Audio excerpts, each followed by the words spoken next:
여러분 안녕하십니까? 뉴스 더 개벽입니다. 세계 곳곳에서 발생한 개벽 뉴스를 알려드립니다.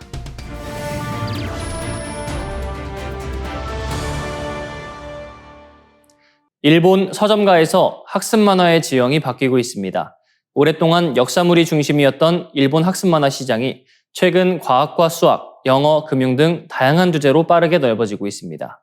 이 변화의 한가운데에는 한국발 학습 만화가 있습니다. 니온 게이자이 신문은 최근 일본 학습 만화 시장이 한국 작품의 영향으로 역사 중심에서 벗어나 주제형 콘텐츠로 확장되고 있다고 보도했습니다. 과거 학습 만화는 부모가 교육 목적으로 사주는 책이라는 인식이 강했습니다. 그러나 이제는 아이들이 서점에서 직접 관심 있는 분야를 고르고 재미있는 만화를 읽듯 학습 콘텐츠를 선택하는 흐름이 커지고 있습니다. 대표적인 사례는 미래엔 아이세움의 살아남기 시리즈입니다. 일본에서는 아사히 신문 출판이 2008년부터 과학 만화 서바이벌이라는 제목으로 번역 출간하고 있습니다.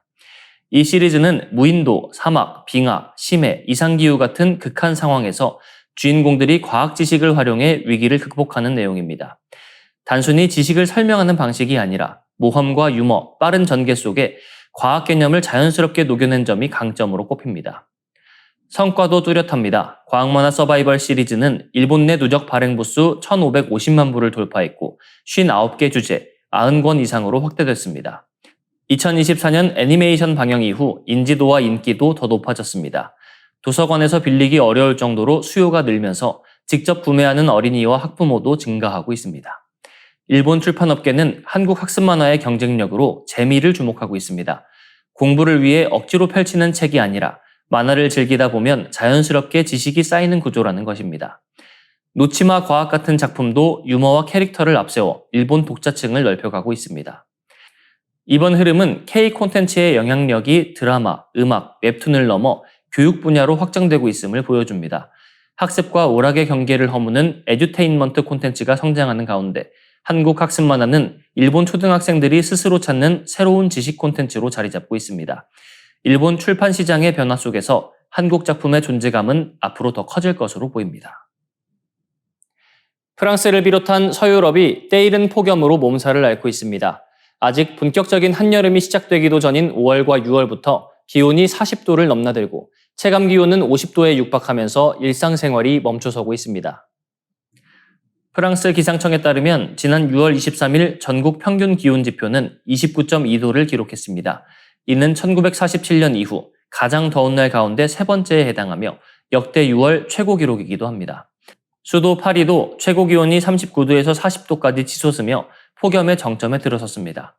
문제는 프랑스가 이런 더위에 충분히 준비되어 있지 않다는 점입니다. 프랑스 환경에너지관리청에 따르면 2025년 기준 프랑스 가구의 에어컨 보급률은 24%에 그칩니다. 4가구 중 1가구만 에어컨을 갖춘 셈입니다. 그동안 서유럽의 여름은 비교적 건조하고 선선해 에어컨이 필수품으로 여겨지지 않았습니다. 하지만 기후변화로 40도 안팎의 폭염이 반복되면서 과거의 생활 방식은 더 이상 통하지 않게 됐습니다. 오래된 유럽식 건물 구조도 문제를 키우고 있습니다. 벽돌과 석조 중심 건물은 겨울 추위를 막는 데 유리하지만 여름에는 낮 동안 흡수한 열을 오래 가두는 특성이 있습니다. 이 때문에 실내까지 뜨거워지고 에어컨이 없는 가정은 폭염을 그대로 견뎌야 하는 상황에 놓이고 있습니다. 피해도 커지고 있습니다. 프랑스에서는 1,350곳이 넘는 학교가 휴교하거나 수업 시간을 조정했습니다. 야외 행사와 축제가 취소됐고 일부 지역에서는 공공장소 음주와 야외 스포츠도 제한됐습니다. 현재 폭염 관련 사망자는 최소 18명으로 집계됐습니다. 어린이와 고령자, 물가를 찾은 시민들의 사고가 이어지며 폭염은 단순한 불편을 넘어 생명 위협으로 번지고 있습니다. 이 현상은 프랑스만의 문제가 아닙니다. 영국 역시 에어컨 보급률이 10%대에 머무는 가운데 6월부터 폭염 경보가 발령됐고 스페인과 벨기에, 네덜란드 등에서도 고온 경보가 잇따르고 있습니다. 유럽은 현재 지구에서 가장 빠르게 온난화가 진행되는 대륙으로 꼽히고 있습니다. 한국도 예외는 아닙니다. 지난 5월 경상도권을 중심으로 관측 이래 가장 이른 폭염이 나타났고 김천은 36도, 대구는 34.7도까지 올랐습니다. 올해 남은 여름도 평년보다 더울 가능성이 큰 것으로 전망됩니다. 전문가들은 올해 엘니뇨 현상이 본격화되면 내년까지 전 세계 곳곳에서 폭염과 집중호우 같은 극단적 기상이변이 이어질 수 있다고 경고합니다. 이제 이상고온은 잠깐 지나가는 예외가 아니라 반복되는 새로운 일상이 되고 있습니다. 폭염에 맞춘 도시, 주거, 교육, 보건 대책을 서둘러 마련하지 못한다면 피해는 해마다 더 커질 수밖에 없습니다. 프랑스에서 열린 주요 7개국 G7 정상회의를 계기로 한국을 정회원으로 포함해 G8으로 확대해야 한다는 주장이 다시 힘을 얻고 있습니다. 서방 선진국 클럽으로 불리는 G7 체제가 출범한 지 50년이 넘은 가운데 한국의 경제력과 기술력, 안보 기여도가 이미 기존 회원국 수준에 올라섰다는 평가가 그 배경입니다. 영국 옥스퍼드대 국제관계학 강사이자 채텀하우스 한국재단 펠로인 에드워드 하월 박사는 기고문에서 한국이 G7에 자연스럽게 합류할 자격을 갖췄다고 밝혔습니다. 그는 한국의 역동적인 경제, 기민한 외교, 그리고 나토 회원국들과의 무역 국방 협력 실적을 핵심 근거로 들었습니다. G7은 1975년 미국과 영국, 프랑스, 서독, 이탈리아, 일본이 참여한 G6에서 출발했습니다.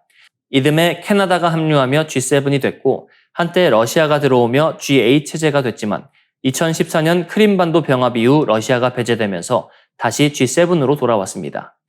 처음에는 석유 파동과 인플레이션 대응을 위한 경제협의체였지만 지금은 안보와 공급망, 기술 패권까지 다루는 핵심 국제회의로 확대됐습니다. 하월 박사는 특히 현재 G7이 세계 경제에서 차지하는 비중이 과거보다 크게 줄었고 인도 태평양의 중요성은 커지고 있다고 지적했습니다. 아시아 대표가 일본 한 나라뿐인 구조로는 변화한 국제 질서를 충분히 반영하기 어렵다는 것입니다. 한국의 강점은 안보 분야에서도 두드러집니다. 한국은 전차, 자주포, 다연장 로켓 등을 유럽에 대규모로 수출하며 나토 회원국들의 미국 다음 가는 주요 무기 공급국으로 부상했습니다. 여기에 반도체와 인공지능, 배터리, 조선 등 첨단 산업 경쟁력도 G7이 주목하는 전략 자산으로 꼽힙니다. 도널드 트럼프 미국 대통령도 집권 1기였던 2020년 G7을 낡은 체제로 지적하며 한국과 호주, 인도 등을 포함한 확대 구상을 제기한 바 있습니다. 이후 미국 외교안보 싱크탱크 전략국제문제연구소도 한국과 호주를 포함한 G9 확대론을 제안하며 논의에 다시 불을 붙였습니다. 물론 현실적인 장벽도 남아 있습니다. G7은 공식 가입 절차가 없는 비공식 협의체인 만큼 회원국 확대에는 기존 국가들의 전원 합의가 필요합니다. 유럽 일부 국가는 의사결정 효율성 저하를 우려하고 일본의 태도도 변수로 꼽힙니다. 그럼에도 한국은 이미 여러 차례 G7 정상회의에 초청받으며 사실상 핵심 파트너로 자리 잡았습니다. 한국이 G7에 합류한다면 선진국이 만든 규칙을 따르는 나라를 넘어 국제 질서를 설계하는 룰 메이커로 올라서는 중대한 전환점이 될 전망입니다. 민주 콩고 동부에서 에볼라 확산세가 걷잡을 수 없이 커지고 있습니다. 민주 콩고 보건당국은 6월 22일 기준 확진자가 1,000명을 돌파했다고 밝혔습니다. 로이터 통신은 23일 기준 확진자가 1,048명, 사망자가 267명으로 늘었다고 전했습니다. 발병 선언 한 달 만에 확진자가 1,000명을 넘어선 것은 에볼라 유행 초기 단계로는 이례적인 속도입니다. 보건당국은 아직 유행의 정점에 도달하지 않았다고 보고 있습니다. 이번 유행은 지난 5월 15일 이투리주에서 시작됐습니다. 지금까지 100명이 회복했지만 최소 365명은 병원에 입원하거나 격리된 상태입니다. 원인은 에볼라 바이러스의 희귀 계통, 분디부교 바이러스입니다. 문제는 이 계통에 대해 승인된 백신과 특정 치료제가 아직 없다는 점입니다. 실험용 백신과 치료제 개발은 진행 중이지만 현재 현장 대응은 감염자 격리, 접촉자 추적, 안전한 장례 절차에 크게 의존하고 있습니다. 방역의 가장 큰 난관은 감염 고리를 끊지 못하고 있다는 점입니다. 민주 콩고 당국은 접촉자 추적률이 55% 수준이라고 밝혔지만 아프리카 질병통제예방센터는 실제 추적률이 이보다 훨씬 낮을 수 있다고 보고 있습니다. 지난주 기준 감염자와 접촉한 것으로 파악된 사람만 3만 5천 명을 넘습니다. 첫 감염자도 아직 확인되지 않아 이번 유행이 정확히 언제 시작됐는지도 불분명한 상황입니다. 치안 불안도 확산을 키우는 요인입니다. 이투리주를 비롯한 동부 지역에서는 이슬람 국가와 연계된 무장 세력, 민주군사동맹, 일명 ADF의 공격이 이어지고 있습니다. 이 때문에 보건 인력이 여러 마을에 접근하지 못하고 주민들은 집을 떠나 피난길에 오르고 있습니다. 과밀 수용소에 머물거나 계속 이동하는 피난민이 늘어나면서 감염자가 숨어 있거나 뒤늦게 발견될 가능성도 커지고 있습니다. 국제사회도 뒤늦게 지원을 나섰습니다. 지금까지 에볼라 대응을 위해 약속된 지원액은 9억 1천만 달러, 우리 돈으로 약 1조 4천억 원 수준입니다. 하지만 실제 집행된 금액은 약속액의 10%에도 못 미치는 것으로 전해졌습니다.